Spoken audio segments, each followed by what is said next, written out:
In part 1, we discussed Marcus and Joni Lamb's humble beginnings and their creation of several Christian TV networks that led to the rise of the industry giant known as Daystar, the second largest Christian broadcasting network in the world. Marcus and Joni contracted with Christian royalty like Joel Osteen, Jesse Duplantis, Joyce Meyer, and Kenneth Copeland, just to name a few. The couple lived in mansions, took lavish family vacations on Daystar's private jet, and made sure their 3 children, Jonathan, Rachel, and Rebecca, never went without. After graduating from university, each Lamb child was given an executive position at Daystar, as were their spouses. Their cars belonged to Daystar, and a couple of the adult children were paying their expensive mortgages not to a bank, but to Daystar. Then, Marcus was caught having a 7-year affair with the company's vice president of programming and sales. Marcus and Joni lied about the affair and only acknowledged it to their viewers once they were sued by their 3 former employees. The lawsuit mentioned the affair, so the Lambs tried to get ahead of it by announcing that they were being blackmailed for millions of dollars, which is why they chose to come forward about the affair, because they weren't going to give the blackmailers any of God's money. They then went on Dr. Phil to perpetuate this lie. Around this same time, there was another lawsuit against the company by a different employee who said Joni's father, Bill, who also worked at Daystar, touched her inappropriately on several occasions during what he called quiet time. Predators were truly walking the halls at Daystar. Not long after news of the affair broke, the Lambs brought on a man named Doug Weiss, a Christian couples therapist and self-proclaimed recovered sex addict, to be a regular on-air contributor. The announcement of the affair didn't hurt the Lambs, and it was business as usual at Daystar. Rachel, however, the middle Lamb sibling, began building a reputation as a mean girl, with several employees recounting how she belittled and yelled at them on a regular basis. Then, Susie, Jonathan's wife, was essayed by an unlicensed chiropractor Daystar hired, who Marcus and Joni paid off, and then Joni allegedly told her to be quiet about it to protect the company.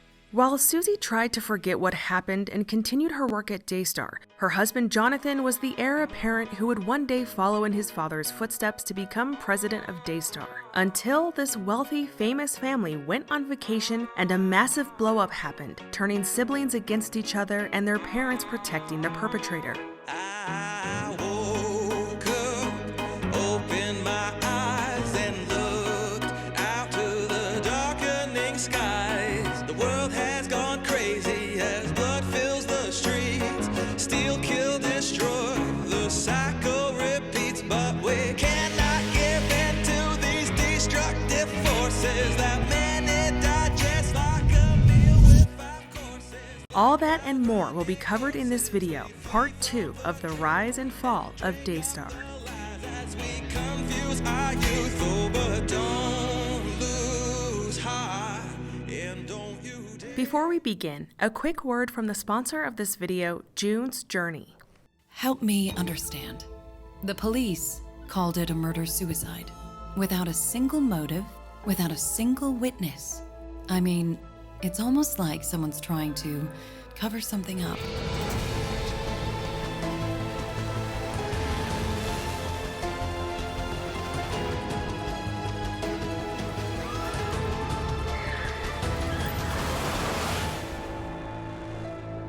June's Journey. Play now. If you love true crime and the glamour of the 1920s, then you'll love June's Journey.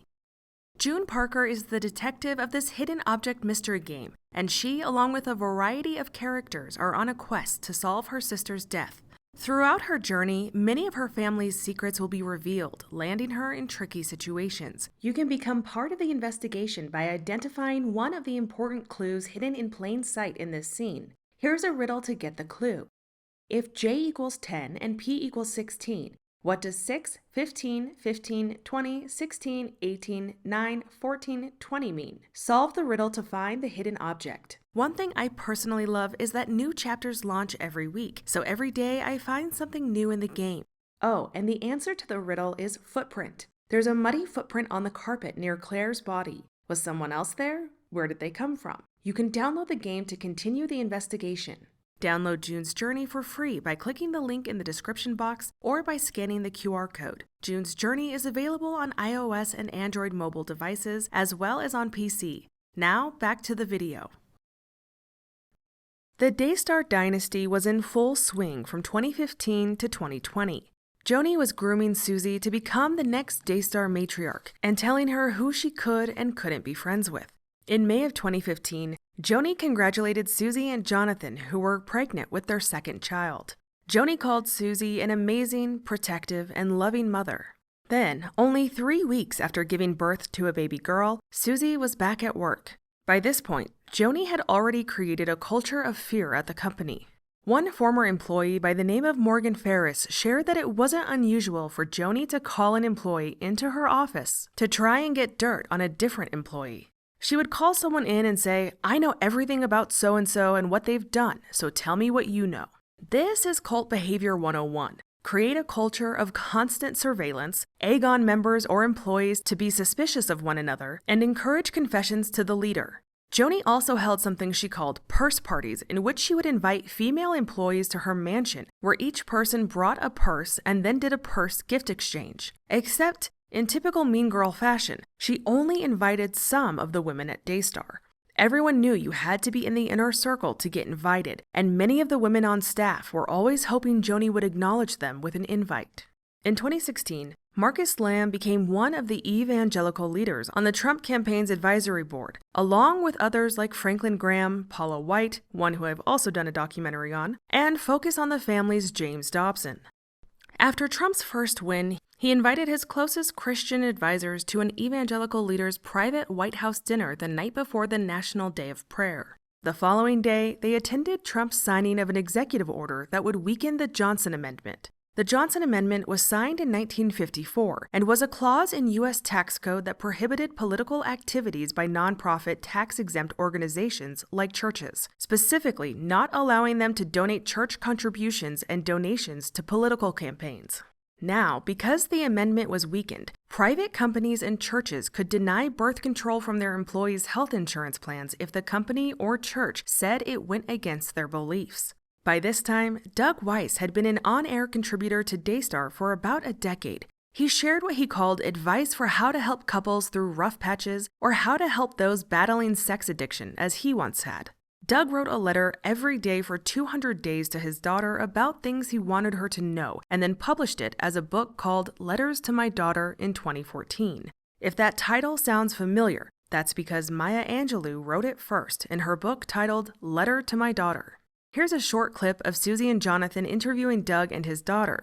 When Hadassah was in college, you wrote her letters, which you now made into a book. Yeah, every day. It's called Letters to My Daughter. So when she dropped off in her freshman year at Oral Roberts, I hand wrote her a letter every single day. So for over 200 days, she got a letter every day in the mail. So now, what are you going to do when you find a husband? Like that set of, that's like, that's better not write. There's a high bar. There's a high bar. What was your experience with that? Now it's a book to read it back. How does that make you feel? I learned a lot. I learned a lot from those letters, and I mean, I learned so much, not just about my dad, but about people in general and how people work.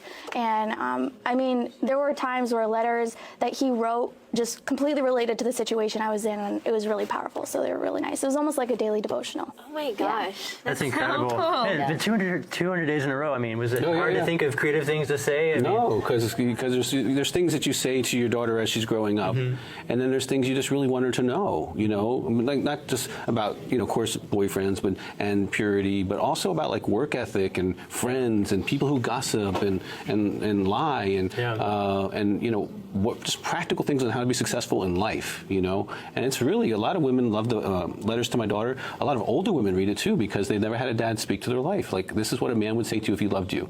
Yeah. Do you know what I'm saying? Yeah. And there never was an intention to publish it because we didn't publish it until after it was done. So it's coming from a pure place. Right. You know what I'm saying? Wow. So it was really cool. That is awesome. That's incredible. Wow, I hope I can do that to our daughter one day. I'm going to make it. It was around this time that the Lambs were silently made aware of another predator lurking in their Christian ministry, specifically someone in the family. Keep in mind, the person I'm going to talk about isn't Pete. We'll get to him later. The Lambs hired several family members outside their immediate family to work at Daystar. Two of those family members were a husband and wife we'll call Mark and Sarah. Mark and Sarah enjoyed working at Daystar until they began to feel uncomfortable by one of the members of the family. Sarah was pregnant with their first child, and the couple couldn't have been more excited. But this man, who was related to the Lamb family, made the comment, "If you want an abortion, I know a guy." He also made inappropriate jokes to the couple about bestiality and torture on several different occasions. Once the baby was born, the couple noticed he always tried to be around during diaper changes, even when one of them would take the baby into a private room.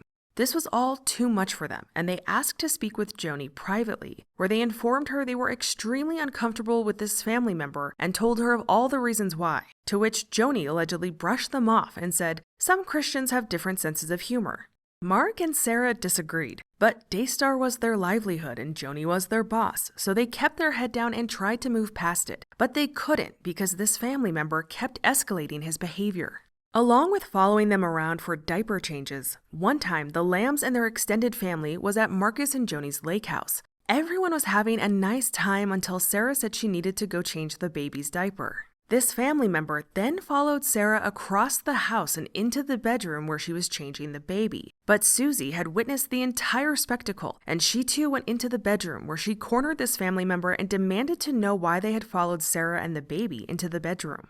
The family member made up some excuse, but still stayed in the bedroom until Susie finally asked him to get out. But the straw that broke the camel's back was when everyone gathered to watch a movie. Mark and Sarah's baby was sleeping in a pack-and-play in another room while everyone was enjoying a movie in the living room. But one person wasn't paying attention to the movie. It was that same pervert, and their thoughts were of the baby sleeping soundly in the other room. So they quietly got up during the movie and walked out in the direction of the room the baby was sleeping in.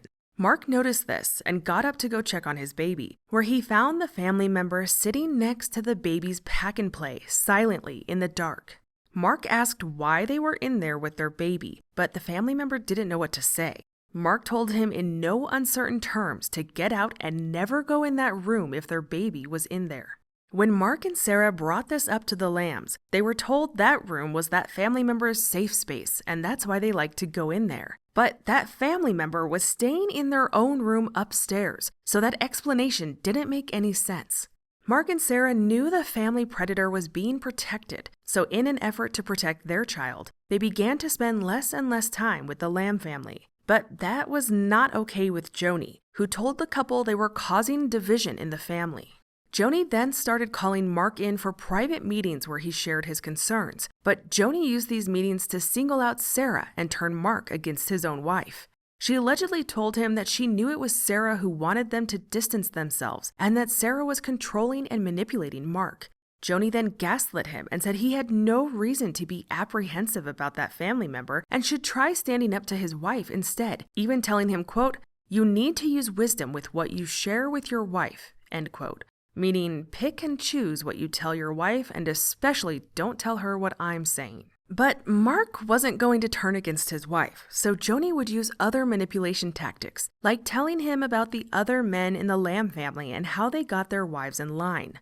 Joni praised them for being strong leaders. Mark disagreed with everything Joni was saying, so Joni then told him she wanted him to go to counseling, but only with a counselor of her choice. Mark agreed to Joni's demand, a decision he would soon regret when several members of the family started calling him. They were upset with him and Sarah, but mainly Sarah, and Mark noticed their dialogue was extremely similar to Joni's. It was then he realized Joni was spreading lies about them to the family and painting Sarah as the villain, just as she had with him in their private meetings. Mark recalled feeling this was a coordinated pressure campaign, so that's when he put his foot down, telling Joni he would not be going to counseling. Mark wrote, quote, "Going to counseling felt like a trap, and I did not have peace about going after she isolated us from the family by these coordinated attacks," end quote. It wasn't long before Mark was called into another infamous Joni meeting, in which she told Mark, like a child, that he had to go to counseling. But she spun the narrative, saying, "You will go because it's affecting your work performance." Mark refused, telling her that he was doing well with work and that not wanting to be around another family member is not grounds for being forced into counseling by an employer. Joni was seeing red and ended the meeting right then and there. Mark tried to get back to his work and focus, but his mind was reeling. Only a couple hours later, while on his lunch break, a break that is mandated by law, he was called into another meeting. Once inside Joni's office, he found his boss in there, and it was obvious his boss felt awkward about the entire situation. Joni kept trying to coerce his boss into making Mark submit to her. Always on a power trip, submit is a word Joni loves to wield with authority, but more on that later. She had Mark's boss share the importance of family and listening to one's elders, but this went nowhere and the meeting eventually ended. Mark and Sarah tried to keep their heads down and just do their jobs, but Mark soon had one last meeting with Joni. But this was a different Joni entirely. She was friendly and dripping with saccharine sweetness. She told Mark of all the big plans she had for him at Daystar, and how she planned for him to be Jonathan's right-hand man once he took over as Daystar's president. But money and positional authority has never motivated Mark, so this tactic didn't work. Then, outrageously, Joni told Mark he needed to get together with a family member who was acting like a creep around their baby at least once a month so they could spend time repairing their relationship. Knowing a relationship with that family member could harm his child, Mark flat out refused. After that, Mark said Joni got daggers in her eyes, threatened his job, and dismissed him from the meeting. Several family members chastised Mark and Sarah for not coming around during family events, but it no longer mattered. The couple had had enough and moved away from Dallas and Daystar. They were then cut off from the Lamb family and stayed silent about everything that happened, until they saw the same thing happening again and publicly blowing up in Joni's face years later. But until that time, Daystar carried on. They posted videos about their missionary work where they proselytized and staged photo shoots with the locals and having them thank Daystar on camera. Joni took her show very seriously, with her inner circle sitting beside her to support her and ask the guests questions. One of her intellectually stimulating episodes is titled, "Will I Be Fat in Heaven?" Doug Weiss was also making regular appearances on Joni's show.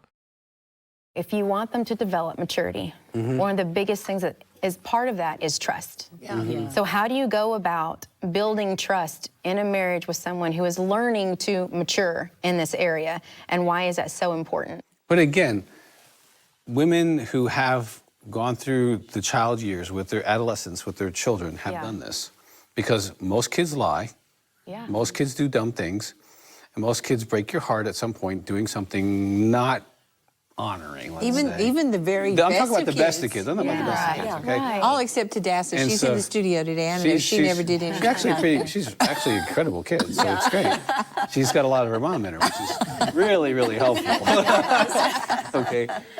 So anyway, but you know, you've done it. If you have that experience with your teenagers, and you have with your husband, it's the same thing. If he's a child, it's like, okay, let's give you some responsibility, see how you do with that, move through, and you don't expect it all at once, and you kind of incrementally go through one step at a time, and you take you're just patient with some things.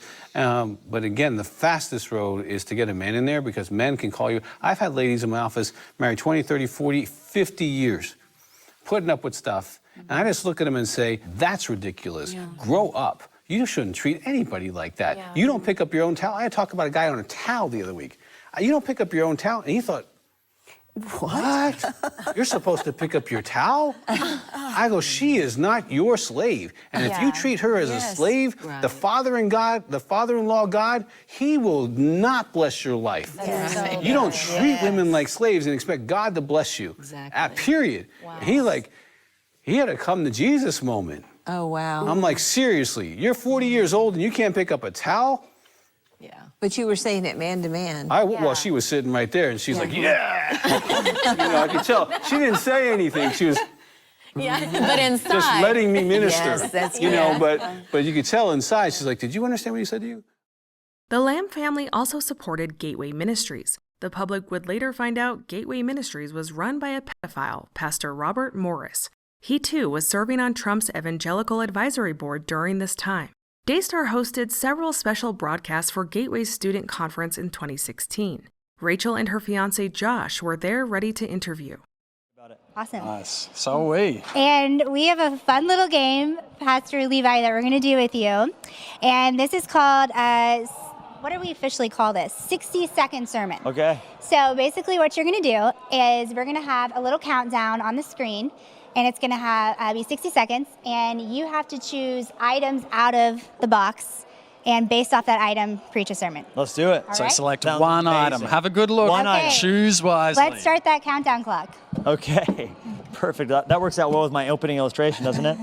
Oh, you got to know I'm going to choose this one. All right. I want to talk to you today about lions. And lions, the Bible says the righteous are as bold as a lion. And the cool thing about lions that you may not know is that they are obsessed with the next generation. Lions, if they know a female lioness is in heat, they will attempt to mate with her as many times as they can. Why? Because they know that the moment a species doesn't reproduce, it's over and is wiped out. And so what you need to know is nothing is more important than evangelism. Not yet you're saved, you have Jesus in your heart. Hey, that's fantastic. But if we don't reproduce, if we can't share that love with other people, every generation is only one generation away from extinction. So learn from lions that reproduce vigorously to know that nothing matters more than us fulfilling the Great Commission, the mission to go fishing for souls. We got to reach lost people and win them to Christ. Wow! That was exactly on time. That is like pro status right there. That was incredible. That's a 10 out of 10. That's a 10 out of 10. Before meeting Rachel, Josh was born in Australia and later became the keyboardist in a Christian worship band called Planet Shakers. He was also their chief marketing officer. In May of 2016, he proposed, and only 3 months later, he officially became a Texas resident, moving from where his band was located in Nashville to Dallas to be near Rachel. In October of 2016, the couple tied the knot in a lavish wedding. But what's interesting is that Josh's first words to Rachel were a lie. Who am I talking about? I'm talking about my beautiful daughter, Rachel Lamb Brown, and my handsome son-in-law, Joshua Brown, from Australia. Yeah, so it was interesting. Josh was a part of Planet Shakers at the time, and Still am. And still is. And Planet Shakers is what, for people who don't know? You want to tell them? Planet Shakers is a ministry in Australia. It's a church, a conference, and music, so praise and worship. And so this is a praise and worship band group that you were a part of. Yes. Because you're a keyboard player. Yes. Anointing keyboard player. Now he does a bunch of stuff here with us and our music. But okay, So he was accompanying Pastor Russell, who heads up Planet Shakers, on his book tour. Yeah. And they were traveling all across the United States, going to different places. And I think you guys were in LA the night before and up really late, and you came to Daystar that next day. And I remember Pastor Russell was on the show with you and Dad. Yeah. And Josh was sitting on the little couches where guests normally sit. And I walked over to him and I said, "Hey, are you Pastor Russell's assistant? Are you the person that I should send the photos to today from the show?" And then this is where I had to apologize to God. I said, "God, I'm about to lie. But forgive me." And I said, "Yes, I'm his assistant." And you can send the pictures straight to me. So she said, "All right, let's swap emails and phone numbers so I can get it to you." And I was like, "God, this is incredible. This is all my dreams come true. I mean, who is this girl? And what is she doing here?" I mean, Joni, seriously, the first thing that went through my mind when I saw Rachel was, whoa, you're like the most beautiful girl I've seen. What are you doing here? Aw. Wow. You're really sweet. And then you found out she was my daughter. That was after the show, yes. After the show. Josh was officially part of the wealthy Lamb family dynasty. It wasn't long before he and Rachel were allowed to guest host the Marcus and Joni show. Now considered to be in the Daystar hierarchy, Josh became much more involved with the company and the family over the next few years. Then it was 2020 and COVID happened. Marcus began pushing anti-vax conspiracy theories and fear tactics, and not just on his own accord. The Guardian reported, quote, Daystar aired repeated baseless anti-vaccine conspiracy theories and claims that vaccines were being used to take freedoms away from Christians. In July of 2020, the network spent an hour of airtime complaining about censorship around the pandemic. The Lambs pushed ivermectin, vitamins, and pseudoscience. On their website, Daystar called vaccines, quote, the most dangerous thing children face, end quote. Not long after the pandemic began, the Lambs, through Daystar, applied for a government PPP loan, which they stated would be used to pay their employees throughout the pandemic. Daystar received $3.9 million in taxpayer funds. Keep in mind, the IRS allows the Daystar Broadcasting Network to classify as a church, therefore they pay zero taxes, yet they received nearly $4 million of taxpayer money, and 2 weeks later they purchased a private jet. The luxury aircraft was a 1997 Gulfstream and held 14 passengers. In summer of 2020, with over 120,000 deaths that had already happened from COVID in the U.S. alone, and with millions out of work, the Lambs used the Daystar jet to take a family vacation to Fort Lauderdale, Florida, which they posted joyously about all over their social media accounts. Joni wrote on Instagram, "Our amazing fam on vacay," and Jonathan wrote on his Instagram, "Lots of great memories made on our family beach vacation this year." Then, only 2 months later, the Lamb family used it again to fly to California for 2 days. Cameras showed they brought along golf clubs. Only 2 months after that, in October, Marcus and Joni and their friends flew on Daystar's private jet to Naples, Florida. They played golf and spent 8 days on vacation. Inside Edition got word of this and did a special on how only 2 weeks after receiving the PPP money, the jet was purchased. In fact, they tracked Marcus down to ask him questions, and he was not pleased. It's a multi-million-dollar 1997 Gulfstream 5, like this. The luxury aircraft, which Lamb says they got for less than half the market value, holds up to 14 passengers. Lamb says they were able to buy the Gulfstream with proceeds from an investment and the sale of its old jet, not by using government PPP money. And he insists the jet is for ministry purposes. But is that always the case? In July, he flew with his family from his home in Dallas to Fort Lauderdale, Florida, where they posted these videos enjoying 8 days in the sun. But Lamb insists to Inside Edition that it was a, quote, working vacation, a leadership retreat with his family, who are ministers of the church too and were consumed with meetings. We recently caught up with Pastor Lamb as he arrived at Daystar's golf tournament outside Dallas. So your church received millions of dollars in taxpayer money and then 2 weeks later bought a private jet for millions of dollars. Can you explain that? Did you use taxpayer money to buy a private jet? No, we did not. Then what are you We had using our own money. Then what are you using that private jet for? Church business only? Absolutely. Then why did you take 2 vacations with that church jet, including to Florida last week where you played golf? Your wife posted on social media that she was on vacation. We did have vacation, but we also did several meetings with ministers while we were there. Then it was time for a round of golf. Bye. 2 weeks after Inside Edition inquired about the jet, Daystar paid back the PPP loan with interest. Their attorney issued a statement saying the company complies with all laws, and Marcus called the summer family vacation a leadership retreat. But something happened on that 2020 summer vacation. From here on out, a certain male family member will be called Pete, as that is what Susie and Jonathan have referred to the perpetrator as. Pete is not his real name, and please keep in mind, Pete is not Marcus or Jonathan. These were all the adult family members on vacation in summer of 2020. Pete walked up to Susie and shared that he wanted to inform her that her 4-year-old daughter, who will be called Baby Lamb, had walked in on him in the bathroom and saw him in full frontal nudity. Susie thought it was a bit strange, but was glad he told her, and her daughter seemed fine, so she moved on. But by December of 2020, Baby Lamb was finally able to tell her mom that she had been horribly SA'd by a man. Baby Lamb didn't say who it was and only mentioned a few features. At first, Susie believed it to be somebody at her daughter's school, until she called the school and they told her they don't employ men. Susie and Jonathan, as well as his siblings and their spouses, had been well trained by Marcus and Joni in crisis management, meaning all crises needed to be reported to Marcus and Joni and no one else.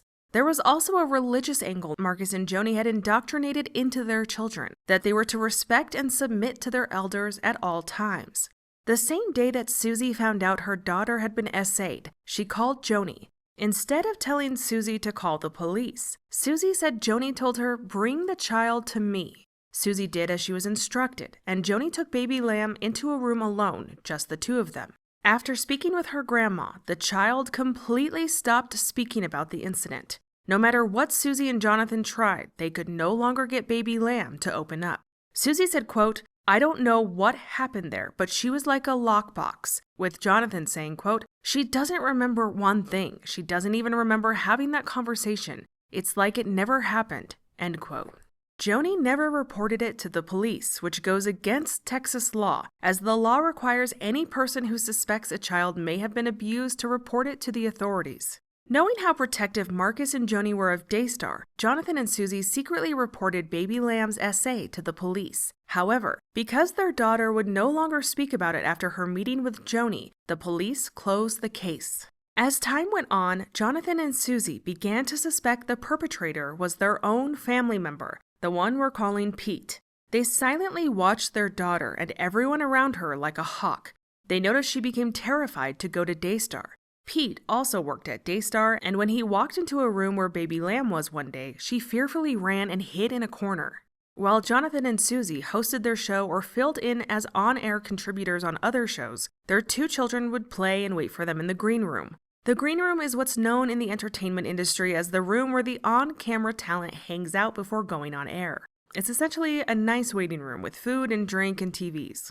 Jonathan and Susie observed how whenever they were filming their show, Pete was often in the green room with the children. It's unclear when Rebecca and JW wrote a warning letter to the couple, but they warned that they had witnessed Pete kissing baby Lamb and putting his hands all over her. Julie Roys from the Roys Report, who reported on this story exclusively, wrote, quote, Pete would also come over and play with the girl at Jonathan and Susie's house when only her brother and a nanny were home, which Susie said the nanny found creepy, and once, Pete and his wife had the girl and her brother sleep over at their house. After that sleepover, Susie said her daughter went from being the most affectionate, loud, fun child to quiet. Nobody could touch her physically except me, and when my husband would even come close, her body would stiffen up, end quote. Fast forward to 1 year after Pete told Susie of the bathroom incident, and 8 months after baby Lamb had told Susie she had been SA'd. It was now August of 2021, and the entire Lamb family was on another family vacation in Miramar Beach, Florida. They were staying in a 3-story beach house. Baby Lamb, who was now 5 years old, wanted to swim in the pool, so Susie told her to go upstairs to her room and get her swimsuit on. At the time, Susie said Pete had been in the room holding his baby, and as soon as he heard Susie and baby Lamb's discussion, he followed baby Lamb upstairs. Susie said Pete's eyes went black, and it was like he was in zombie mode.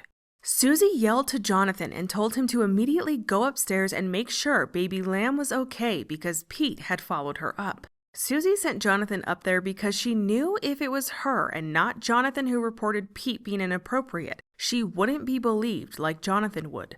She had a feeling she might be gaslighted and made to look crazy, and she would later find out she was right. Jonathan raced upstairs where he found Pete in the room with baby Lamb, who was completely naked. Jonathan's 8-year-old son was also in the room. Having suspected Pete for some time now, Jonathan started screaming at the top of his lungs, "What are you doing?" To which Pete began stuttering and apologizing. In fact, he couldn't stop apologizing. Jonathan said it was like he had been caught red-handed. Susie told the Roys Report that Pete was usually cocky and confident, but at that moment he was trembling and shaking and on the verge of tears. Now that they had caught Pete, they marched downstairs to the basement to tell Marcus and Joni what had transpired. But to their horror, Marcus and Joni immediately tried to justify Pete's actions by saying he loved baby Lamb and probably just wanted to spend time with her. Susie would not back down and told them it didn't explain why he was in the room while their daughter was naked. To which Joni, in what's common in extreme religious environments, blamed the girl. Joni said it was the 5-year-old who took her own clothes off. This made Susie lose it, and she began screaming at Joni, but Joni remained unbothered and continued to blame the child. Marcus then tried to relate to Pete, saying, quote, "I've been falsely accused before, I know what that feels like," end quote. Eventually, in an effort to move on, Marcus and Joni had Jonathan and Susie and Pete and his wife come into their bedroom for a private meeting, where they insisted that both couples repent to each other and pray together. They wanted Jonathan and Susie to apologize to their daughter's perpetrator. After all, if the family broke apart, what would that mean for Daystar's family-friendly image? Throughout all this, Pete stayed completely silent while his wife defended him. We go in that room. First, Marcus doesn't allow Rebecca and JW in there, locks the door. He's talking for 40 minutes about how we are destroying Daystar. The enemy wants to destroy Daystar. I'm sitting there thinking, I'm here for my child. This has nothing to do with Daystar. Yeah. What is going on? And I kept waiting. Okay, soon I'll have a chance to express all the things that have built up to this point. And, Joni completely detached from me. I could just see her frustration and anger. Yeah. I felt very disconnected for the first time, really, from her. I thought she would be like a lioness. I really thought she would really have my back. So that was really a hard thing. But, so Marcus goes on and, then yells at everyone but me. He said, "You get out of Daystar, you get out of Daystar." But he didn't yell at me. But then he also pulled up a seat next to Pete and said, "I'm with you." But see, this the way Marcus and Joni did it is that, okay, so we normalize things. You go back to golfing with him tomorrow.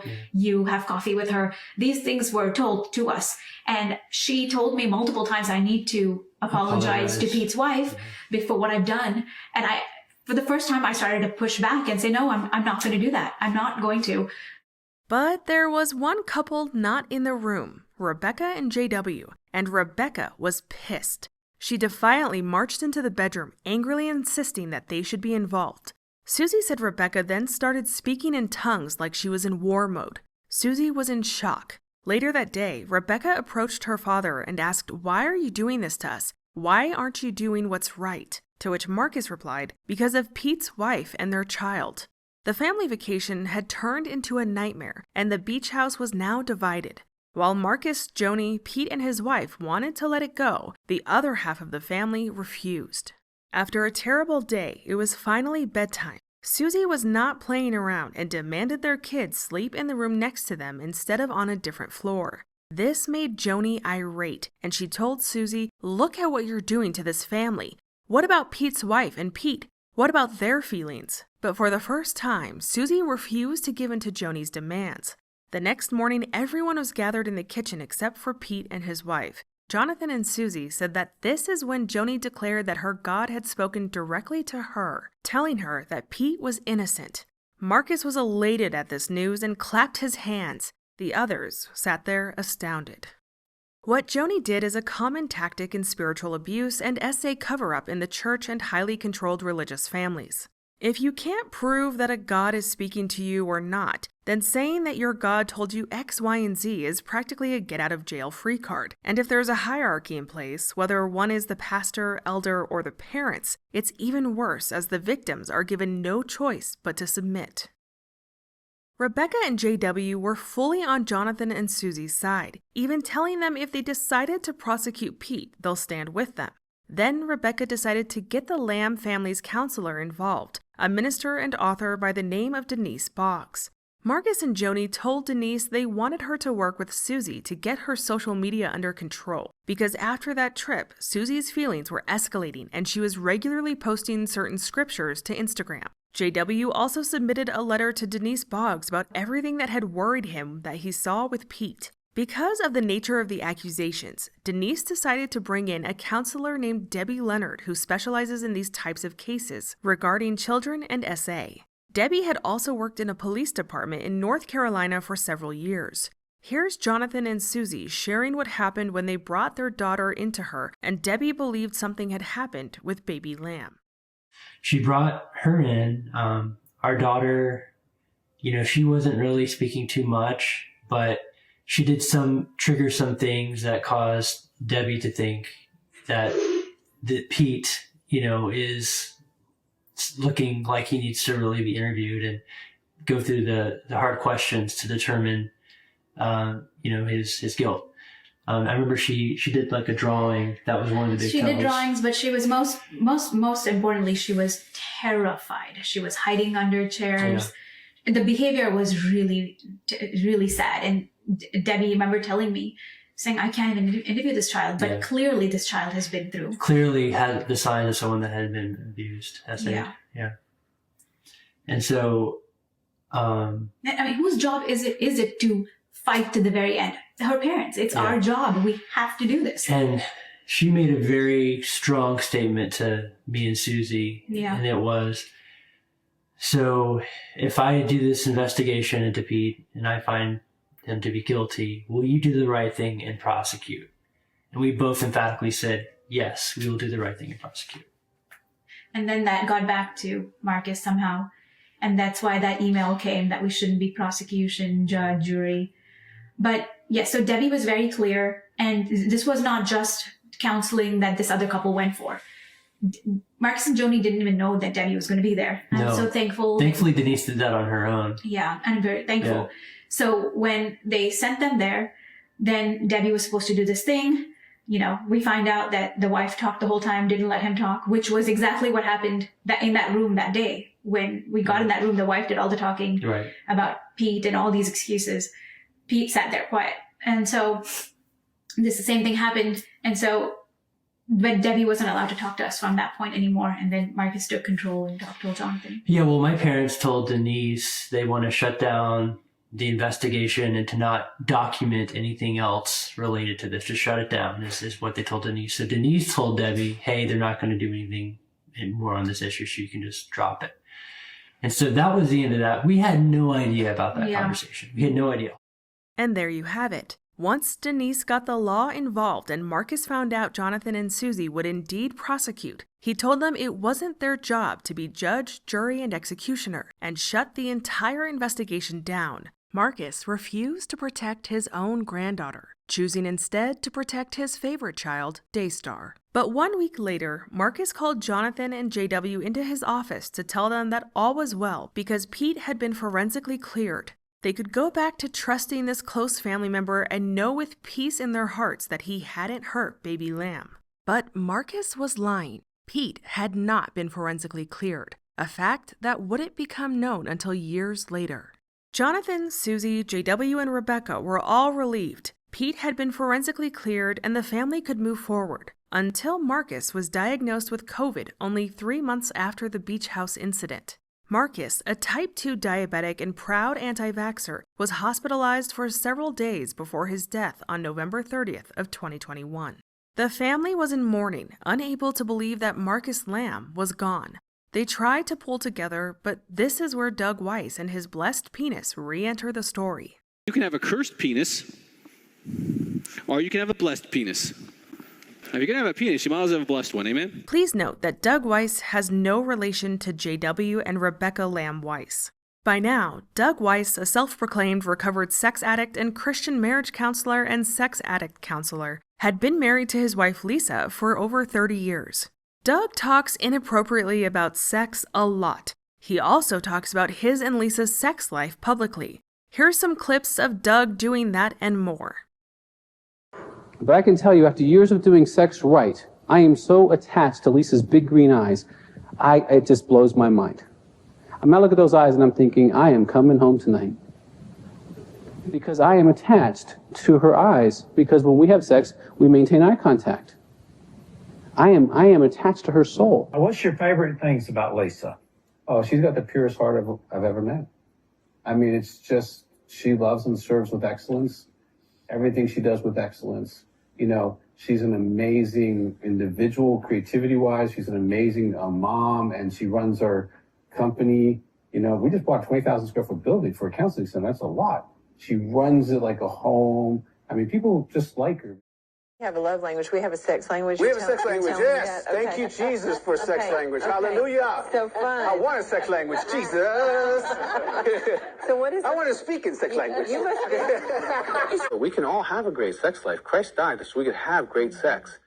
Doug is also the president of the American Association for Sex Addiction Therapy, aka AASAT. But this isn't some nonprofit or prominent organization whose board elected Doug as their president. It's Doug's own company he founded and uses to train licensed and non-licensed people to do what he does. It's essentially one big life coaching funnel.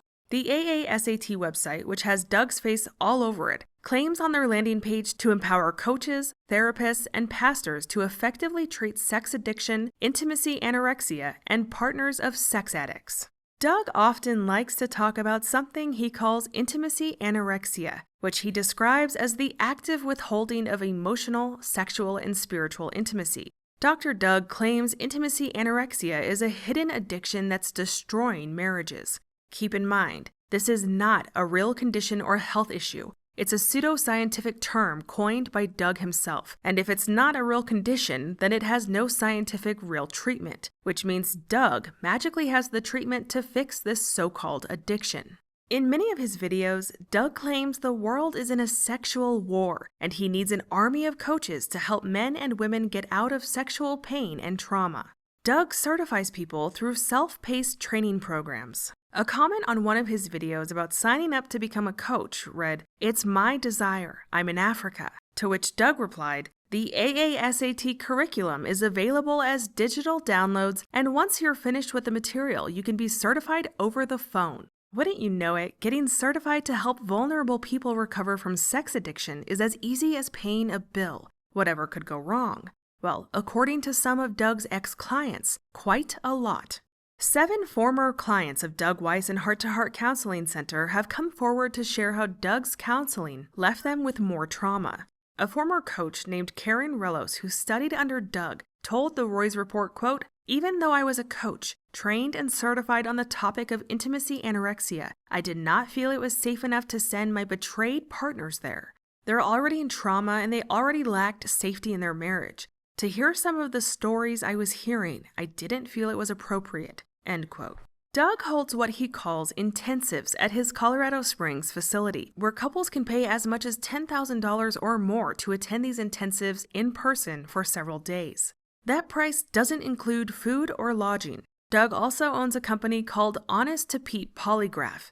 During these intensives, Doug gives the problematic or addicted spouse a polygraph test to find out if they'll lie about infidelity, porn usage, and more. As if that isn't extreme enough, some of the women who came forward have reported they were expected to submit to their husbands and be sexually available to them, even if they found out for the first time during the intensive that their husband had cheated on them, whether through multiple affairs or with sex workers. And just how Marcus and Joni like to make their business a family affair, Doug's is no different. Not only does his wife Lisa work at Heart to Heart, but the Honest to Pete polygraph examiner is none other than Doug's son-in-law, Chase Cocking. But it doesn't stop there. Chase is also one of the life coaches who counsels couples at Doug's facility. Some former clients of Doug's have complained about the errors of his polygraph company. In the United States, polygraphs are usually inadmissible in court because they haven't been scientifically reliable enough.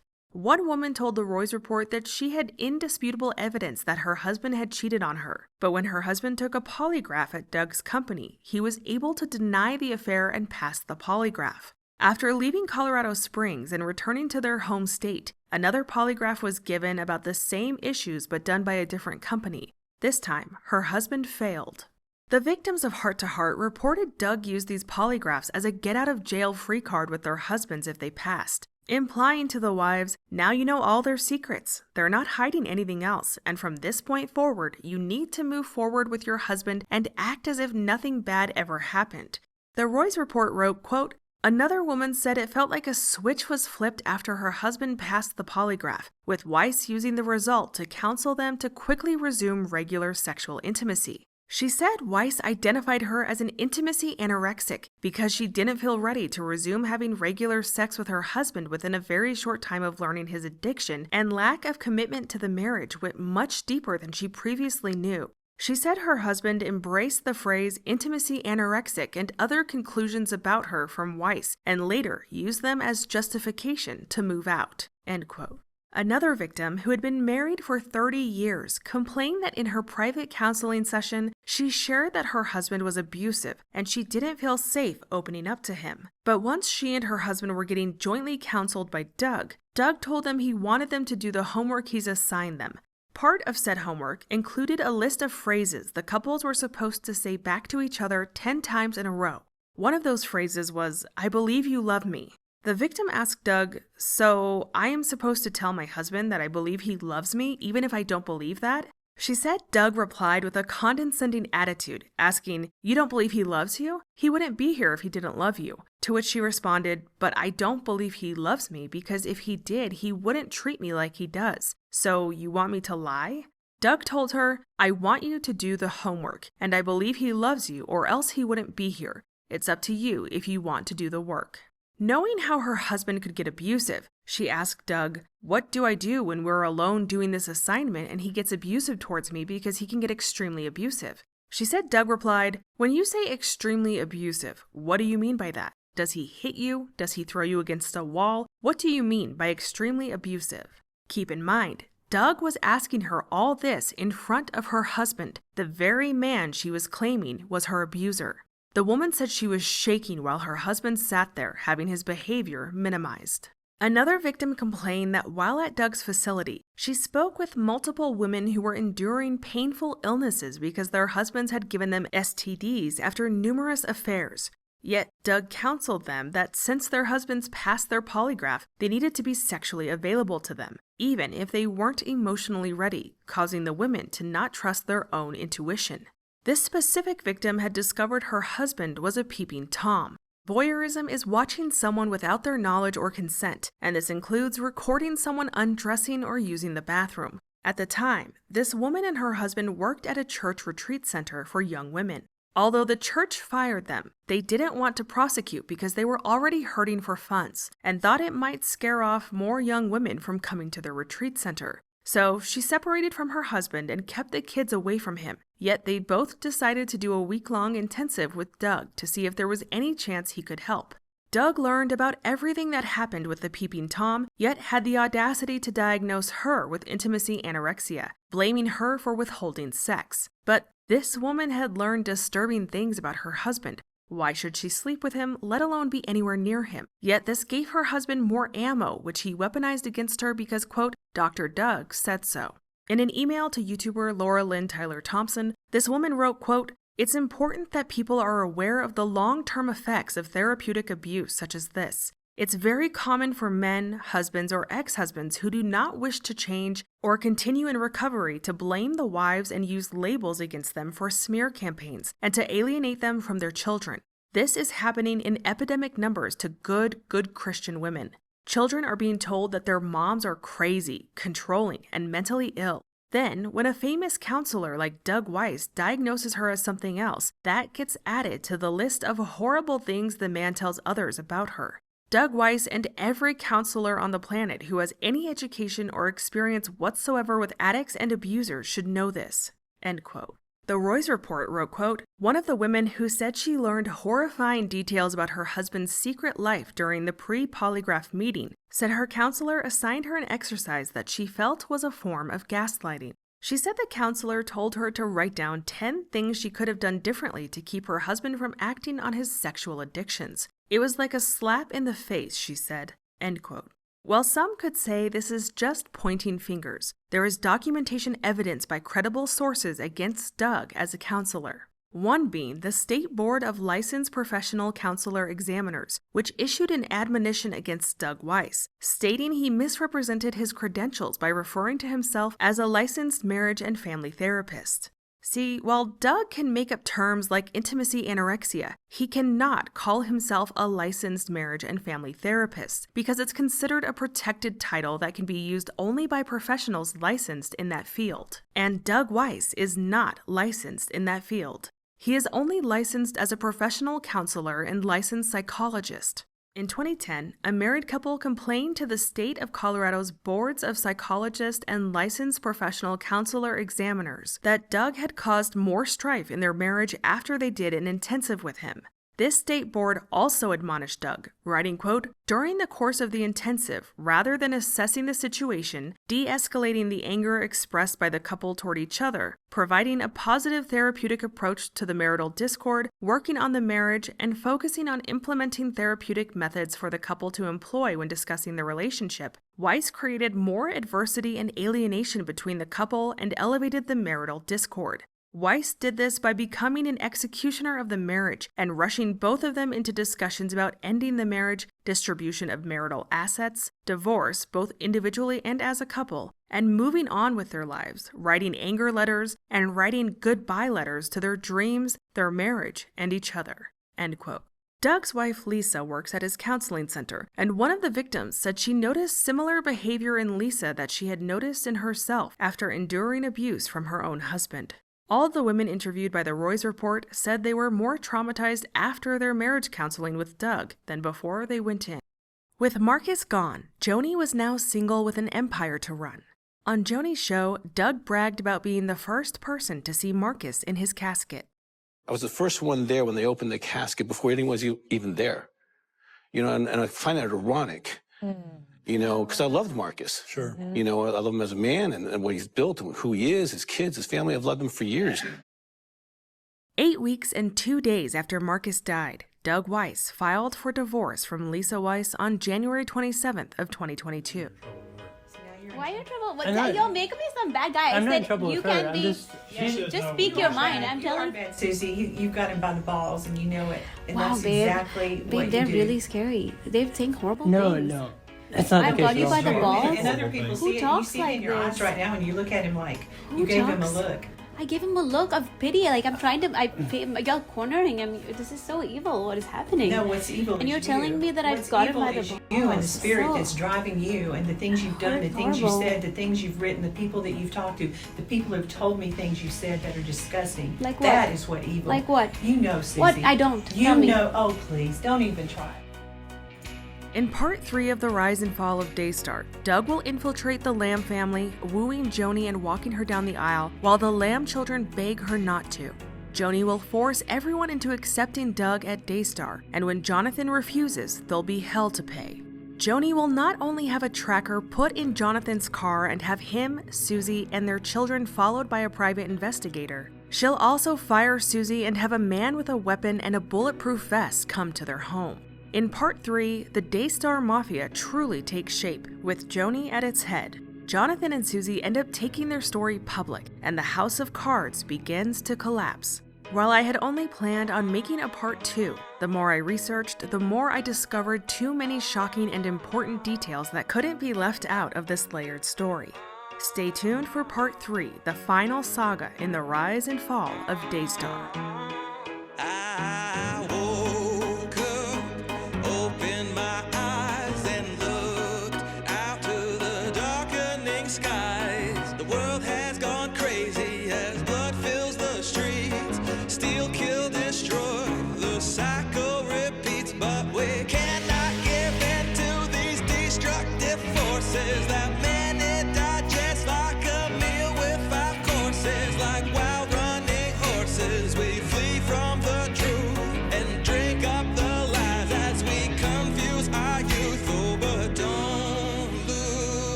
Download June's Journey for free by clicking the link in the description box or by scanning the QR code. June's Journey is available on iOS and Android mobile devices as well as on PC.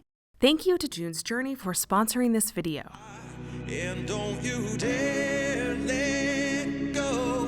There's always hope in tomorrow, and we make a way by working to save our today.